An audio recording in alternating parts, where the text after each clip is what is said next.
Você sofre com mudanças que os clientes pedem de última hora nos seus projetos de software? Bom, se você quer lidar com essas mudanças que os clientes pedem de última hora, você quer aprender como lidar com isso, fica comigo nesse vídeo, pois eu vou te mostrar o meu ponto de vista e o que eu considero ser o ponto de vista da gestão híbrida sobre isso.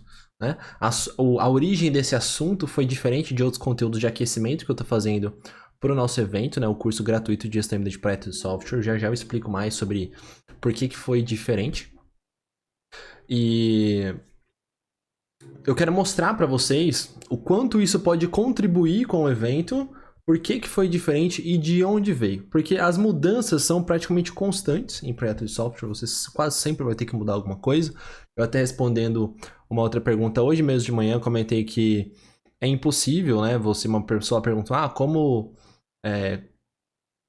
fazer vários projetos em paralelo e não atrasar nenhum. Eu falei, olha, é impossível você fazer vários projetos em paralelo e não atrasar nenhum. Por quê? Porque para você não atrasar nada, nunca a sua estimativa ou ela é perfeita ou ela tem uma gordura muito grande, né? Como a gente fala. Então, isso até é comum em desenvolvedores, né? Pessoas dessa área. Se você já tem uma experiência trabalhando com profissionais desse tipo, quanto mais júnior, mais ele estima que faz rápido. E quanto mais sênior, mais ele coloca um prazo elástico, porque a chance dele não conseguir entregar é menor. Mas enfim, independente da pessoa, ela sempre vai ter uma margem de erro para fazer algum tipo de estimativa. E as margens de erro, elas não só interferem no tempo, né? Que foi a pergunta que fizeram, mas ela interfere também, certamente, nas características do produto, nos benefícios de negócio, enfim, uma série de coisas que eu vou tratar aqui hoje com vocês, que podem ser alvo, digamos assim, das mudanças. Então, fica comigo nesse vídeo que eu vou traçar aqui com vocês um caminho que vocês vão entender como não necessariamente mudar o âmbito do cliente de querer fazer a mudança. Eu vou explicar mais sobre isso. Lá no Stories Respondendo eu pude apenas trazer a superfície. Hoje eu vou aprofundar em aproximadamente 30 minutos com vocês sobre esse assunto. Mas eu quero mostrar antes a origem desse conteúdo, tá? E por que ele pode contribuir para preparar vocês para o evento que começa no próximo dia 13. Presta atenção, porque é um corte de um conteúdo denso lá do YouTube, até relativamente velho, você vai ver que eu tô meio diferente aqui. E aí eu vou mostrar pra vocês o corte, o conteúdo, vou te mostrar os comentários que foram o que geraram aí essa necessidade de fazer esse conteúdo pra vocês. E depois comentar que a própria pessoa que fez o comentário, depois ela fez uma pergunta ali, eu acho que foi pertinente, tá? E várias pessoas que estão se inscrevendo no evento fizeram comentários sobre vários desafios relacionados a isso. Então eu acho que pode ajudar de maneira geral por esse motivo, tá? Então presta atenção aí no conteúdo. O olho fica mais caro que o peixe, como eu estava comentando, que é o que a gestão age naquela ocasião, quando ela nasceu, ela representava, era justamente para as pessoas não gastarem muito tempo planejando, porque não era possível, entendeu? Então a transformação tecnológica ela tem essa natureza de você ir descobrindo o produto, você ir descobrindo a necessidade de negócio, você ir descobrindo as pessoas envolvidas conforme você avança. Você agora ir para um outro extremo de não vou planejar nada, entendeu? Eu vou basicamente ouvir a demanda e vou sair correndo para desenvolver. Isso gera desperdício. Isso é o que está acontecendo na maioria das empresas. Eu vejo isso acontecer com os meus alunos, eu vejo relatos em pessoas que ainda não são meus alunos, mas a gente faz diagnósticos, especialmente depois dos eventos, sabe? E, poxa, para que isso, sabe? Não faz sentido. Então as pessoas elas acabam se contaminando, por quê? Porque é errado, é conceitualmente errado, e eu vou te provar. Você chamar a gestão de ágil, porque gestão, gente, é tudo que é feito para determinados processos entregarem metas. Né? Então, sequências de atividades que entregam metas são processos de gestão. Agora, ágil é uma velocidade acima de determinado parâmetro. Então, como que você vai saber se a sua gestão está ágil ou não? Você tem que comparar com alguma coisa, entendeu? Então, a tendência é que, ao planejar tudo antes e entregar depois, você seja mais lento, talvez seja esse o parâmetro do contexto. O molho fica...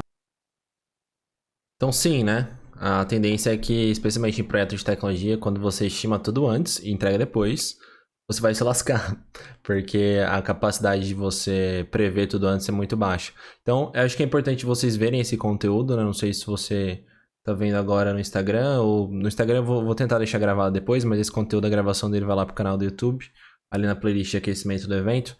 Ou se você vai ver a gravação, mas já já eu volto nos comentários e conto com mais detalhes toda a origem, mas vocês entenderam o contexto desse conteúdo assim, é um tema que contribui muito com os inscritos, porque olhando o formulário ali de pré-diagnóstico que a gente está fazendo, muita gente precisa lidar com essas mudanças, tá? Então, pra gente entrar logo no assunto, e daqui a pouco eu volto nos comentários e conto mais sobre por que eu tô trazendo esse tema diferente dos outros de aquecimento que derivam diretamente das pesquisas, né? Igual o anterior que eu fiz lá da Michelle e tudo mais. Primeira coisa que você precisa entender é o que é uma mudança em um projeto de software. Mas todo mundo sabe o que é mudança? Não necessariamente. Muitas pessoas olham apenas para as mudanças do produto técnico. No conteúdo que eu fiz de aquecimento também, o conteúdo 2, que eu fiz para atender uma necessidade da Michelle ali, que é QA, eu comento que você tem 3 produtos dentro do seu projeto de software. Você tem o produto gerencial, o produto técnico e o produto de negócio.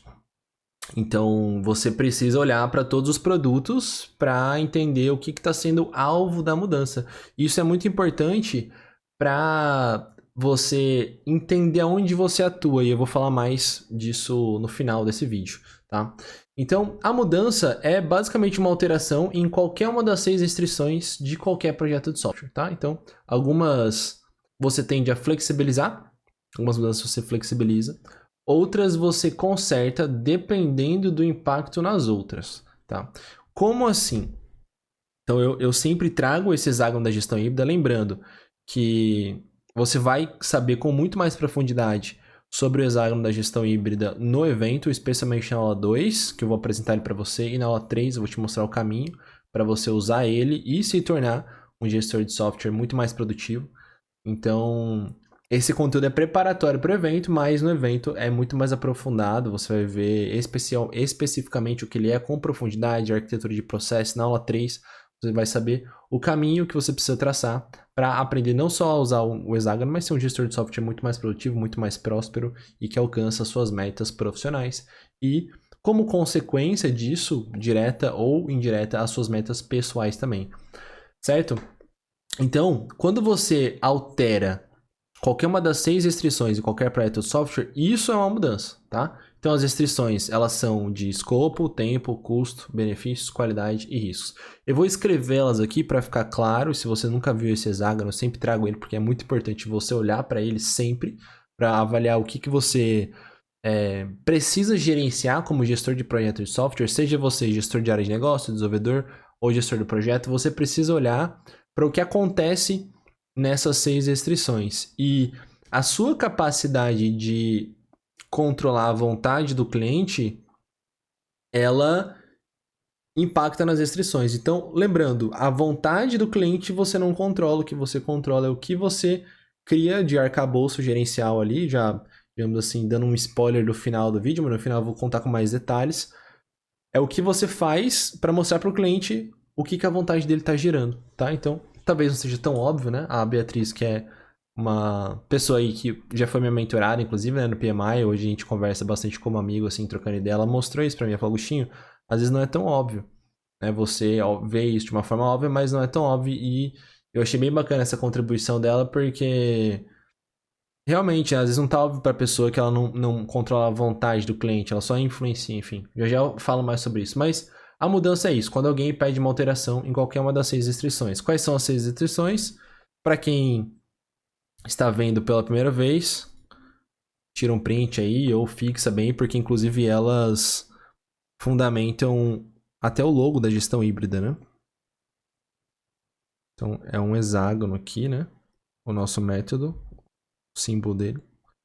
GHS. Então você tem o escopo, tempo,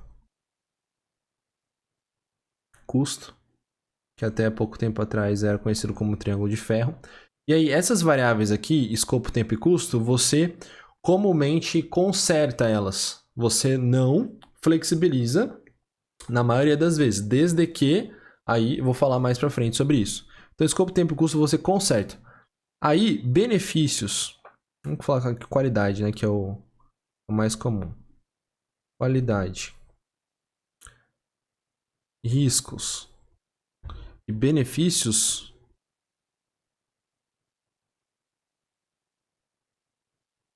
aí você flexibiliza, tá bom? Então a mudança é isso. Alguém chegou lá e falou assim, eu quero mudar uma característica do produto, por exemplo. Beleza, mudou a qualidade. Qual que é o impacto nas outras, entendeu? Sempre vai ter um impacto nas outras. E você, como gestor de software, precisa olhar para isso. Quem domina a gestão híbrida, e se você quer saber como dominar a gestão híbrida, assista principalmente a aula 2 e 3. Você vai ter processos, ferramentas, técnicas e vai desenvolver a sua competência para dominar todas essas restrições. Então, mudança é isso, tá? Quando alguém vai lá e diretamente muda alguma coisa que gera um impacto em todas as outras variáveis. E aí, a pessoa lá, né, comentou sobre a mudança de última hora. Então, o que é uma mudança de vontade de última hora? E aí eu já vou contextualizar aqui para você sobre o porquê ele perguntou isso, né? O porquê a fala dele remete a uma mudança de vontade de última hora. Olha só o que ele falou. Foi o Elton aqui, ó. Deixa eu compartilhar com vocês aqui. Ó, ele falou o seguinte, ó. Não é que a imprevisibilidade seja a natureza da tecnologia. Na verdade, é o defeito da vontade do cliente e que decidimos que é impossível lutar contra. Se o investidor que paga uma ponte pudesse decidir o material, quantas pistas, comprimento, na semana da entrega ele faria. E depois teve a pergunta lá, como evitar a mudança do cliente de última hora.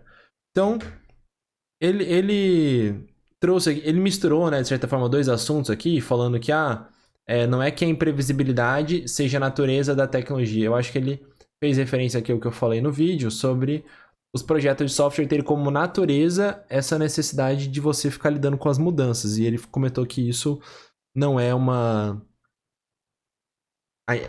Isso não é verdade, né? Não é natural nos projetos de software. E aí, assim, eu particularmente discordo. Talvez a visão dele seja diferente, mas enfim, eu discordo. Eu considero que os projetos de tecnologia, projetos de software, eles têm sempre uma volatilidade muito grande pela natureza do que é implantar um software dentro de um cliente. Mas beleza, aí ele comentou sobre outra coisa. Na verdade, é o defeito da vontade do cliente. Então assim, cara, você chamar a vontade do cliente de defeituosa, eu considero que digamos assim, não compreender o que é a vontade das pessoas. E assim, poxa, é um papo meio filosófico, né? Eu até tava conversando com a Beatriz sobre isso. Poxa, é filosófico.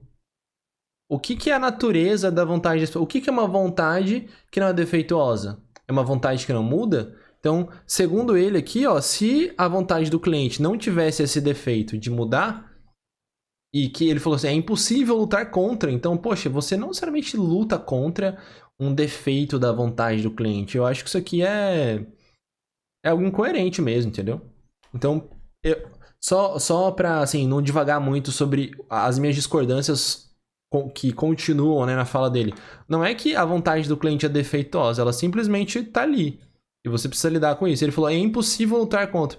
Então, assim, realmente, você lutar, né? E talvez eu esteja sendo meio que literal, assim, nossa, você precisa lutar contra a vontade do cliente, no sentido de vencer a vontade do cliente. O cliente quer mudar, você vai lá, lutou contra ele, venceu, e ele desistiu. Eu não acho que é muita mentalidade que você tem que ter, não, sabe? Eu acho que se você é competente na gestão de software, você usa as ferramentas técnicas, processos, e tem ali a mente parcialmente blindada, porque totalmente não vai ser, né? Pra lidar com isso, que faz parte do jogo. E aí, é o que ele fala sobre ser de última hora, que é algo que, assim, eu entendo o ponto de vista dele, só que considero que é meio exagerado, né? Olha só, se o investidor que paga uma ponte pudesse decidir o material, quantas pistas, comprimento na semana e etc., ele faria. Então, dando a indicar que uma ponte, que aí já é um tipo de projeto preditivo, né? A pessoa precisa planejar tudo que ele falou aqui, né? O material, quantas pistas, comprimento, etc. Na semana da entrega ele faria. Por que ele não faz? Porque ele não consegue, porque demora para construir a ponte. E construir uma ponte é totalmente diferente de você implantar um software. Então, ele está dizendo que assim, aí como eu interpreto, né? A vontade do cliente, como ela é defeituosa, ela não se estabelece. Assim, o cara pediu um software hoje e aquele software vai ficar exatamente como o cliente pediu até a semana da entrega. E ele, por ter defeitos na vontade dele, pede mudanças. Então, assim, é complexo. Eu entendo que essa visão é de quem tem uma experiência que levou ele a ter uma visão assim sobre o que acontece nos projetos de software. Eu, particularmente, penso bem diferente. Eu acho que é da natureza, assim, dos projetos de tecnologia você verificar que a característica do produto precisa ser diferente do que você planejou, não porque a vontade é defeituosa, mas porque o contexto se apresenta daquela forma. Tá? E se você é um gestor de software altamente produtivo, competente, você consegue estabelecer processos, ferramentas técnicas para mostrar para o cliente, olha, eu realmente não controlo a sua vontade. Como eu até respondendo ali o Stories, comentei, olha, não tem como você controlar a vontade do cliente, assim como não tem como eu controlar a vontade da minha gata aqui destruir minha árvore de Natal. Mas você pode o quê? Mostrar para o cliente por A mais B, com processos, ferramentas, técnicas que você vai aprender na aula 2 e 3. A falar, olha, se você mudar essa característica do produto, então se você pega e muda... Opa. Se você vai lá e muda qualidade, acontece isso aqui com custo, isso acontece isso aqui com tempo.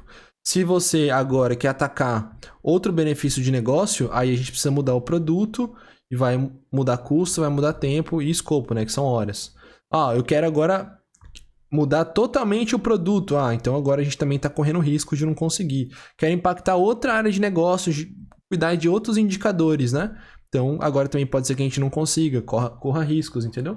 Então é basicamente isso, é ter aquela visão sobre o que ocorre quando o cliente interfere em qualquer uma dessas restrições, tá? Então não é que eu acho que a vontade do cliente é defeituosa, é só mesmo o contexto que se apresenta dessa forma por N motivos. E a vontade... Então eu acho que é isso, né? Isso é o que é uma mudança em um projeto de software. Eu até fiquei bastante tempo falando sobre isso, mas acho que é importante contextualizar da onde que veio isso e da onde que veio essa questão da vontade de última hora, né? Que ele deu o exemplo da ponte. Porque uma vontade de última hora, uma mudança de vontade de última hora é o quê? É quando determinada característica do produto ou determinado benefício estava prestes a ser finalizado. E aí o cliente pede uma mudança em uma das 6 restrições que vai demandar provavelmente uma mudança de prazo para entregar essa característica do produto ou benefício. Então a mudança de última hora é isso. Poxa, eu estava quase entregando ali a característica do produto. Então você estava quase conseguindo confirmar os critérios de qualidade. Poxa, agora não é mais assim que eu quero. Poxa vida, não consegui barrar a vontade defeituosa do cliente.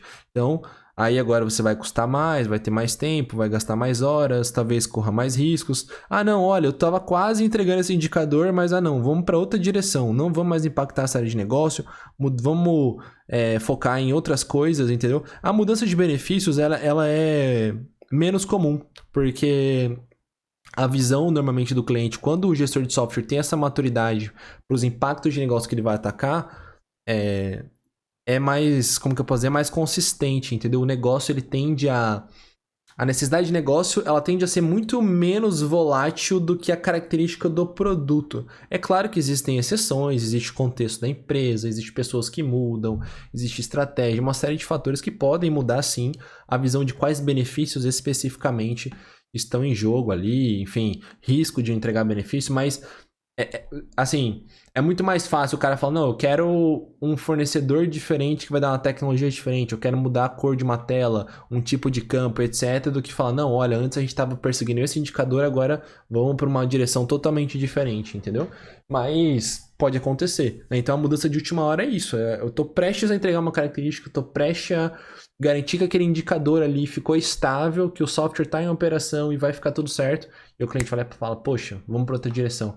Então, isso é muito ruim, isso gera vários impactos negativos que eu vou falar daqui a pouco mais sobre isso, tá? Então essa é a mudança de vontade de última hora. E a diferença entre o papel do cliente e da equipe de gestão, isso é importante você entender, porque depende de uma série de fatores. Depende do modelo de definição de papéis e responsabilidades que você escolher. Por que é importante, né? A diferença entre o papel do cliente e da equipe de gestão. Porque o cliente, ele vai receber principalmente benefício. A equipe de gestão é quem vai olhar para essas restrições aqui e falar assim, opa, calma lá, tem certeza que você quer mudar benefícios, né? E aí existem vários problemas relacionados a isso que eu vou falar mais pra frente, mas é importante separar, entendeu? Uma coisa é o cliente Outra coisa é a equipe de gestão. O cliente faz parte da equipe de gestão? Na maioria das vezes, sim. O cliente deve ter total autonomia para mudar tudo que a equipe de gestão determina? Às vezes acontece e aí existem vários riscos relacionados a isso, que a gente vai falar daqui a pouco, tá? Então, a diferença entre o papel do cliente e da equipe de gestão depende do modelo de definição de papéis e responsabilidades que você escolher.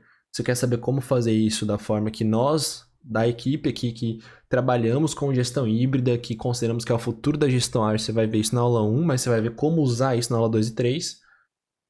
Precisa fazer da forma correta. Depende do modelo. Então, você vai saber como definir papéis e responsabilidades do cliente, do product owner, do executivo, do gerente do projeto, dos desenvolvedores, das pessoas que trabalham com suprimentos, enfim. Você vai saber como fazer isso no detalhe durante o evento. Mas depende, tá? Então, a diferença entre o cliente e a equipe de gestão depende.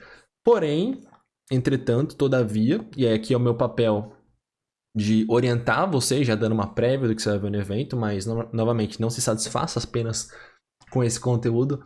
No GHS, que é o Gestão de Software que você vai conhecer no evento, por padrão, o cliente é responsável pelo business case. O que significa, então? Que, beleza, o cliente faz parte da equipe de gestão? Sim. Porém, o cliente, ele cuida principalmente disso aqui, ó, de benefícios. E aí, esse aspecto até tem muita relação com uma dúvida que mandaram hoje também no Instagram. Deixa eu pegar aqui pra vocês. Ó, o rapaz falou aqui o seguinte, o Renan, ó. Como alinhar expectativas do patrocinador com a do usuário-chave?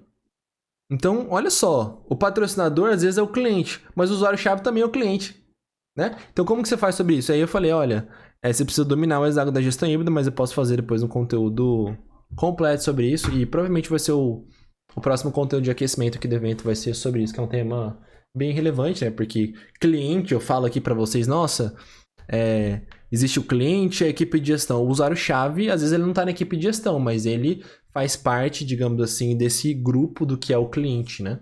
Então, é uma coisa que é complexa também, não é simples como 1 mais 1 é 2. Então, daí eu preciso de um conteúdo só para falar sobre isso. Aqui eu tô falando de mudança de última hora, como evitar, como lidar com isso, tá? Mas tem conexão com isso que eu tô falando, né? Da diferença entre o papel do cliente e da equipe de gestão. Por quê? Porque no GHS, por padrão, o cliente é responsável pelo caso de negócio, tá? Então, ele cuida, ele deveria interferir, né, digamos assim, nessa variável aqui, benefício, indicador, objetivo, valor e prazo, como você aprende a fazer no GHS, como você vai aprender no curso gratuito também, aula 2 e 3, tá? E olha só, a equipe de gestão, ela tem o cliente como um dos membros, mas não necessariamente ele tem a palavra final e sim a autoridade de mudança, que é do patrocinador. Então, é importante isso, porque às vezes o usuário final lá, ele quer mudar alguma coisa, mas o patrocinador é quem provê recursos para o projeto. Será que ele quer mudar? E quando o patrocinador se confunde com o cliente? Aí pode ser que ocorra um conflito de interesse por baixa maturidade do cliente. Então, o cara é responsável por colocar dinheiro, por colocar recurso, e ele está todo momento mudando. Aí, realmente, assim, o gerente de projeto, ele tá em maus lençóis, porque ele deveria ser, digamos assim, junto com o patrocinador, na maioria das vezes. Por que eu deveria? Porque, por padrão, se você for pegar um livro tipo Prince 2, que é um método, um passo a passo, se você fizer o Gestão de Software, que é o método que a gente vai ensinar no curso, e depois você vai ter a oportunidade de continuar aprendendo com a gente, você vai ver que existem padrões para, por exemplo, as responsabilidades do cliente, tá? Responsabilidades do executivo e tudo mais. Então, o executivo e o gerente do projeto de software, ele deveria ser responsável por eficiência em todas essas restrições aqui. Ele precisa entregar o projeto com o menor tempo possível, com menor quantidade de horas, do prazo mais rápido, com menor custo, atendendo aos critérios de qualidade, com pouca exposição a riscos e entregando o impacto de negócio. E aí o cliente está a todo momento pedindo mudanças e ele é o patrocinador, poxa, ele não está junto com o gerente do projeto sendo guardião disso aqui. E às vezes o gerente do projeto, por, sei lá, medo de ser demitido, medo de não satisfazer as necessidades do cliente e por uma série de erros que eu até vou falar mais pra frente aqui, acaba mudando e o cara, poxa, se vê em maus lençóis, o projeto nunca acaba, tem um monte de problema, enfim, né? Então, Depende muito do modelo, né, a diferença entre o cliente e a equipe de gestão, mas quando o cliente está dentro da equipe de gestão e ele é o patrocinador e ele é um cara com baixa maturidade, aí realmente pode ter muito conflito de interesse e aí o projeto ele vira um buraco negro, né? Então, de maneira geral, é isso. Beleza? Então a gente passou aqui pelo contexto, acho que já pode agregar bastante. Olha só, se você gostou desse conteúdo, não deixe de deixar o like aqui. Eu não pedi isso, mas preciso reforçar, o seu like é muito relevante. Você não tem noção do trabalho que dá pra fazer um conteúdo como esse, preparar roteiro. Eu fiquei horas lá discutindo com a Bia, ela ficou me dando vários insights, foi muito bacana. E, poxa, deixa o seu like aí, o seu like não custa nada pra você e pra nós aqui da equipe, vale muito. Seu comentário também. Poxa, faz sentido ou não, esse conteúdo me ajudou dessa forma A ou B, ou às vezes se você discorda de alguma coisa, contribui aí, sempre eu leio todos os comentários, então muito importante a sua contribuição, beleza? Então, vamos lá. Agora que você já tem ali uma base de contextualização sobre esse assunto, vamos para a parte de benefícios, né? Por que controlar mudanças é importante? Eu acho que é meio, como que eu posso dizer, consenso geral, assim, né? Se você muda demais, vai dar problema. Então, se as mudanças ocorrem de forma desnecessária, elas podem impactar em ineficiência e ineficácia, que é justamente os benefícios. Então, eu acho sempre legal trazer para vocês essa visão que é ineficiência? Como você tem sempre 6 restrições para cuidar. Ineficiência é você cuidar mal de escopo, tempo, custo, qualidade e riscos. Ineficácia é você entregar tudo isso aqui redondo e não gerar impacto de negócio.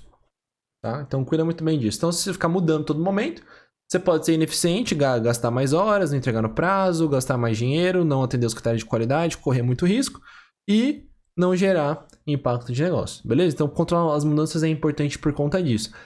Mas controlar as mudanças de última hora, que é o assunto desse vídeo, tem uma relevância um pouco diferente. Não é só porque você vai ser ineficiente e ineficaz. Uma mudança de última hora, especialmente se for feita com o produto em alta granularidade, eu já vou explicar mais sobre isso, pode colapsar a moral da equipe, especialmente do gerente do projeto e dos desenvolvedores, se esses se importarem com o impacto de negócio. E eu vou explicar o que é a mudança de última hora em alta granularidade. Olha só. Existe um princípio que os alunos de gestão de software aprendem, que é derivado lá diretamente do Prince. É o seguinte. Quando você vai entregar um produto, né? Então pensa aqui, ó, produto.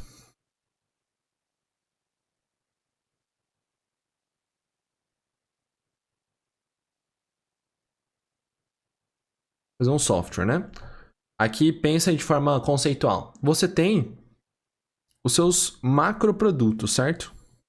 Então vamos resumir aqui que você tem o sistema, que é, digamos assim, uma parte do produto. Você tem os fluxos. Vamos supor que você vai usar fluxogramas e regras de negócio, ali, demonstrações visuais do que vai ser executado pelos usuários com aquele sistema. E você tem depois relatórios de gestão.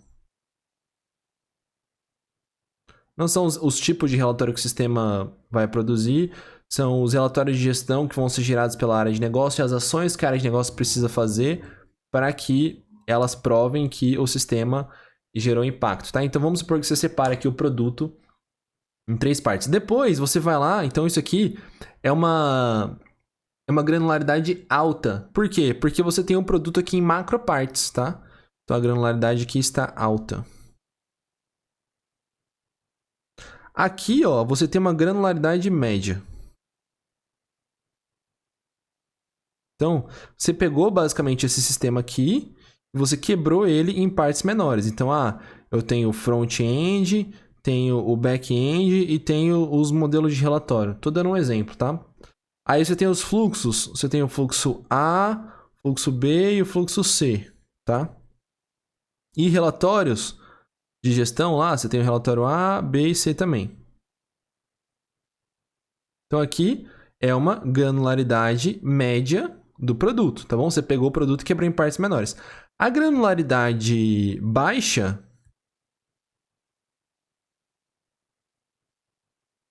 é você pegar esse cara aqui por exemplo, front-end, quebrar em partes super pequenas. É cada tela, cada campo, cada botão, cada cor, entendeu? Então é a mínima parte do seu requisito. É isso aqui, normalmente, que você vai mandar pro backlog, essa granularidade baixa. Então, se você pede uma mudança de última hora com a granularidade em uma parte do produto com granularidade alta, você quebra a moral da equipe. Por quê? Porque as pessoas já estavam trabalhando aqui, ó, na granularidade baixa, e você foi lá e mudou todo o sistema. Você falou, não, tudo isso aqui que vocês fizeram vai pro lixo. Entendeu? Então, a mudança de última hora ela tem um impacto ruim por conta disso, tá? Então, é muito importante olhar para o tipo de mudança, para o impacto e aonde está sendo feito. Então, perceba, a gente estava falando antes aqui, ó, de mudanças que geram impacto em escopo, tempo, custo, qualidade, riscos e benefícios, certo? Você acha que se a mudança for na granularidade baixa, que for na tela for na cor do botão, for no tipo de campo, você acha que o impacto nas outras restrições vai ser grande ou pequeno? Vai ser pequeno.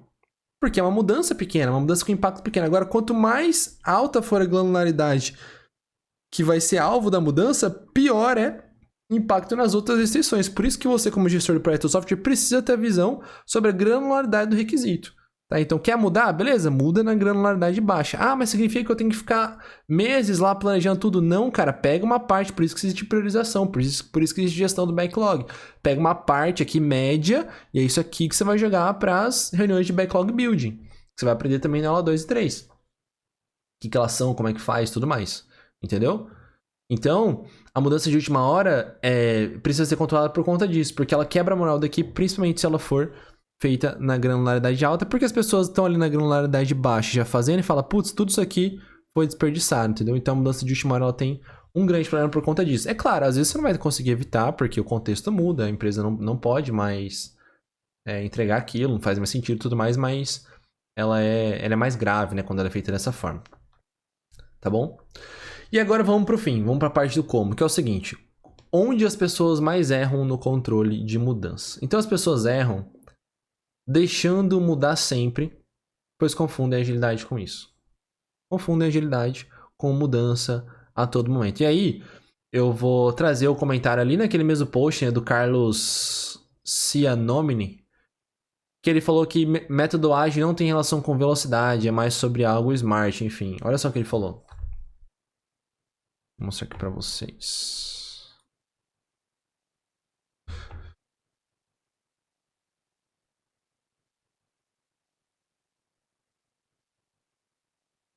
Ele falou o seguinte, ó.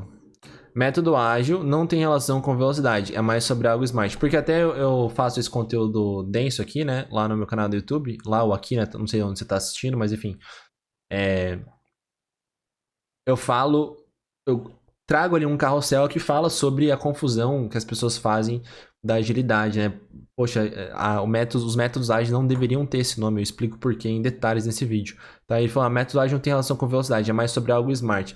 É o que eu falei pra ele, eu falei, olha, realmente, método ágil é um agrupamento de palavras sem sentido, que infelizmente se tornou nome de bagunça na maioria das empresas que fazem projetos de software. O termo ágil, fora do contexto das abordagens adaptativas, deveria se chamar método adaptativo, tá? Se refere à velocidade. Concorda? Agilidade o que é? Velocidade. Porém, inserido nesse contexto, deveria ser sinônimo de flexibilidade com governança e alinhamento de metas, por exemplo, usando o frame Smart, que ele citou, né? Apesar disso, a agilidade se tornou Go Horse. Então, a gestão híbrida, ela vem justamente mudar essa visão de que a agilidade não é Go Horse, ela é uma evolução da gestão ágil. E você vai ver provas disso na aula 1. Então, não deixe de assistir a aula 1. Mas, é claro, continue assistindo o resto do evento, porque o conteúdo é todo conectado de forma estratégica para que você aproveite ao máximo você assistir as aulas em sequência, aula 1, 2 e 3 principalmente, e depois a 4. O problema, entre aspas, da 4 é que quando ela sai, a 1, 2 e 3 não estão mais disponíveis, a 3 é a que fica disponível ali por menos tempo. Então, o primeiro erro das pessoas nesse sentido é deixar mudar sempre, porque elas confundem agilidade com isso. Tá? Então, método ágil não tem a ver com velocidade, realmente não tem a ver com velocidade, tem a ver com definir uma coisa smart, definir a meta do produto e saber que as coisas são flexíveis, né? E eu tô fazendo essa vozinha assim meio como se eu fosse hippie, né? Não, a gente tem que deixar a vida levar e tal, vamos mudar. Mas, cara, isso tá gerando caos nas empresas. Isso gera muito desperdício. Isso gera, às vezes, a pessoa se constranger ali, ficar constrangida de gerar um cronograma. Né? Então eu sempre conto essa história, mas eu acho que é sempre muito oportuna. Uma vez um amigo meu estava ali definindo prazos para entregas de um software e ele definiu um prazo para uma parte do sistema. O cara vai falar assim, cara, se a gente ficar definindo prazo, não vai ser ágil, né?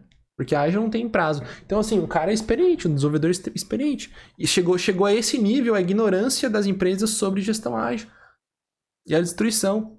E é por isso que eu acho que o mercado precisa tanto dessa conscientização do que é a gestão híbrida. É por isso que eu realmente quero mesmo que vocês participem desse curso, aproveitem, façam os desafios das aulas e se comprometam com isso, entendeu? Porque o curso é gratuito, pode gerar muito valor para vocês, esse conteúdo está preparando. Eu realmente espero que você se beneficie e se comprometa com isso, tá? Então, o primeiro erro é isso, né? É deixar mudar sempre. O segundo erro é as pessoas querem barrar as mudanças sem compreender a natureza do tipo de projeto, que aí é o comentário ali do Elton, né? Ele acha que não faz parte da natureza dos projetos de software, que eu mostrei no começo, né? Se você está assistindo depois aí, enfim, ou está assistindo ao vivo, veja depois a gravação desse vídeo que vai ficar lá no YouTube. Então as pessoas acham que, não, como o Elton comentou, né? É um defeito da mudança do cliente. Meu, não é um defeito da mudança do cliente. Não é. A mudança do cliente você não controla e ela não necessariamente é defeituosa, ela simplesmente acontece. O que você tem que fazer é agir sobre o que você tem em poder, né? O que você tem em governança. Tá? Então, não queira barrar as mudanças sem compreender a natureza dos tipos de projeto de software e a necessidade do momento. Às vezes o momento vai pedir para você seguir um método, seguir os princípios, mas planejar menos e fazer mais. Às vezes o momento vai pedir para você planejar mais porque o projeto tem mais risco.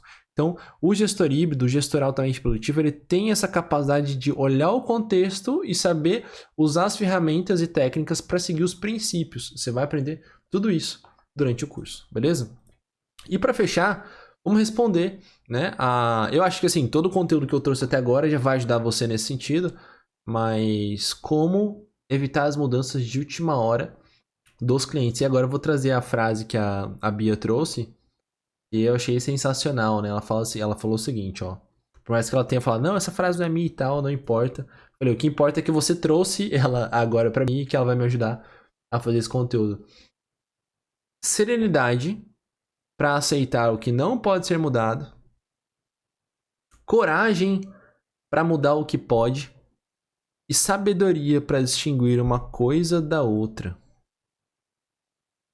Então, a Beatriz trouxe isso. E tem muito valor. Ela disse que não é dela, talvez seja da Clarice Lispector, né? Ou outro cara que o GPT lá indicou, eu perguntei pra ele, mas o próprio GPT tem dúvidas. Mas perceba, serenidade para aceitar o que você não pode mudar. E a Beatriz falou, Agostinho, às vezes nem não é para todo mundo que é óbvio isso. Então, às vezes a pessoa acha que ela deveria mudar a vontade do cliente, ou o próprio cliente deveria mudar a vontade dele e acabar com aquela vontade defeituosa. Mas faz parte do jogo. Tá? Então você tem que ter serenidade para aceitar o que não pode ser mudado. A vontade do cliente, você, como gestor de projeto software, não tem como mudar.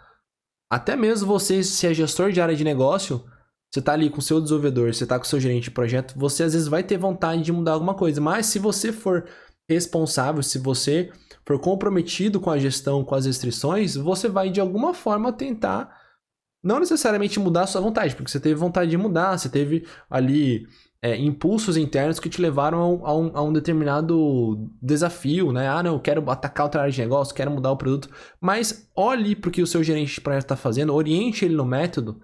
Isso eu tô falando assim, digamos assim, se você é a pessoa mais vulnerável, né, à própria vontade, aplique método para gerenciar o seu projeto, que é o que você vai aprender no curso, e lide de uma forma profissional, de uma forma, como que eu posso dizer, corajosa. E eu falei até pra Beatriz, falei, nossa, Beatriz, realmente, às vezes é necessária muita coragem, né, pra mostrar ali a 22ª versão do cronograma, que como que eu falei pra ela?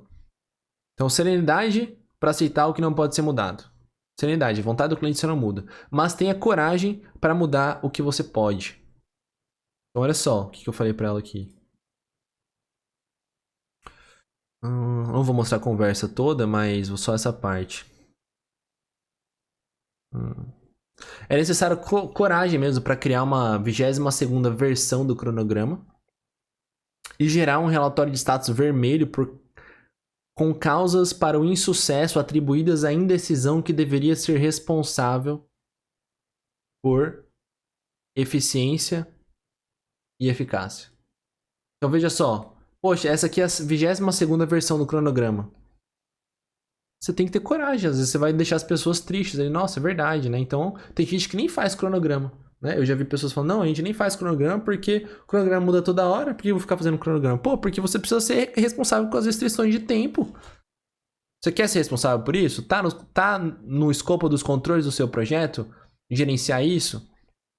Tá no escopo do plano de benefícios você gerenciar isso? Eu entendo que um gestor de software mais produtivo faz isso.